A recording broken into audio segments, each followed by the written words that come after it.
सेब की खेती में सिलर माली यानी सेब सुंडी एक बहुत ही महत्वपूर्ण और नुकसान पहुंचाने वाला कीट है। ये कीट छोटा जरूर होता है, लेकिन इसके कारण होने वाला नुकसान बड़ा होता है, इसलिए इसे नजरअंदाज करना गलत होगा। सिलर माली एक पंखों वाला कीट होता है, जिसकी लंबाई लगभग 2 से 3 मिलीमीटर होती है। इसके पंख पारदर्शी होते हैं और यह उड़ भी सकता है। इसके जीवन चक्र में 4 चरण होते हैं: अंडे, निम्फ, प्यूपा और वयस्क। ठंड के मौसम में ये टहनियों पर अंडे देता है, फिर गर्मी में ये अंडे फूटकर छोटे निम्फ बन जाते हैं जो पत्तियों और टहनियों का रस चूसते हैं। इसी कारण पत्तियां ऊपर की ओर मुड़ जाती हैं और उनमें चिपचिपा पदार्थ निकलता है जिसे हनीड्यू कहते हैं। हनीड्यू पर काला कवक जम जाता है, जिसे सूटी मोल्ड कहा जाता है। सूटी मोल्ड पत्तियों की सतह को ढक देता है और इससे पेड़ की प्रकाश संश्लेषण की क्षमता कम हो जाती है। सिलर माली के कारण पत्तियां झड़ने लगती हैं, फल छोटे और खराब हो जाते हैं, पेड़ की वृद्धि रुक जाती है और अंततः पेड़ कमजोर होकर जल्दी बूढ़ा हो जाता है।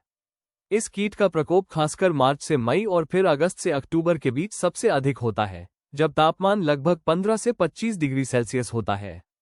किसान भाइयों को ध्यान देना चाहिए कि यदि पत्तियों पर छोटे सफेद या पीले रंग के अंडे दिखाई दें, पत्तियां मुड़ी हुई लगें, चिपचिपा पदार्थ या काला कवक दिखे, तो तुरंत नियंत्रण के उपाय करने चाहिए।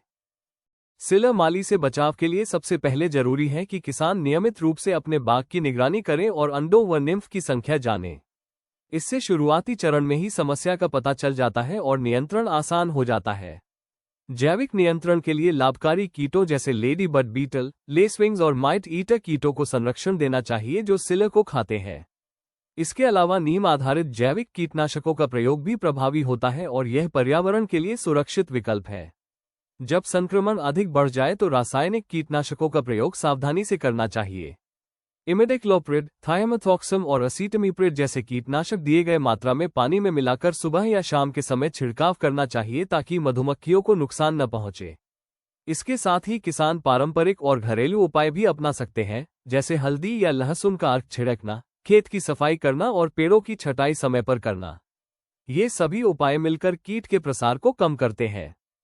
सिलर माली को लेकर कई मिथक भी फैले हुए हैं, जैसे कि यह केवल नए पेड़ों को नुकसान पहुंचाता है या एक बार कीटनाशक छिड़कने से समस्या खत्म हो जाएगी। असलियत यह है कि यह कीट किसी भी उम्र के पेड़ को प्रभावित कर सकता है और नियंत्रण के लिए नियमित निगरानी व 2-3 बार कीटनाशक छिड़काव करना जरूरी होता है। साथ ही खेत के आसपास जंगली पौधों और झाड़ियों की सफाई आवश्यक है, क्योंकि वे कीट के लिए पनाहगाह बन सकते हैं। इंटीग्रेटेड पेस्ट मैनेजमेंट यानी IPM अपनाना सबसे बेहतर तरीका है, जिसमें रासायनिक, जैविक और सांस्कृतिक उपायों का संतुलित प्रयोग किया जाता है। अंत में ये कहना जरूरी है कि सिलर माली भले ही आकार में छोटा हो, लेकिन सेब की खेती के लिए एक बड़ा खतरा है। समय पर पहचान, नियमित निरीक्षण और सही नियंत्रण के उपाय अपनाकर हम अपने बाग को इस कीट से बचा सकते हैं। केवल कीटनाशकों पर निर्भर न रहकर जैविक और पारंपरिक उपायों को भी अपनाना चाहिए ताकि मिट्टी और पर्यावरण सुरक्षित रहे। इस जानकारी को ज्यादा से ज्यादा किसानों तक पहुंचाना जरूरी है ताकि वे भी अपनी फसल को इस कीट से बचा सकें और सेब की खेती को सफल बना सकें।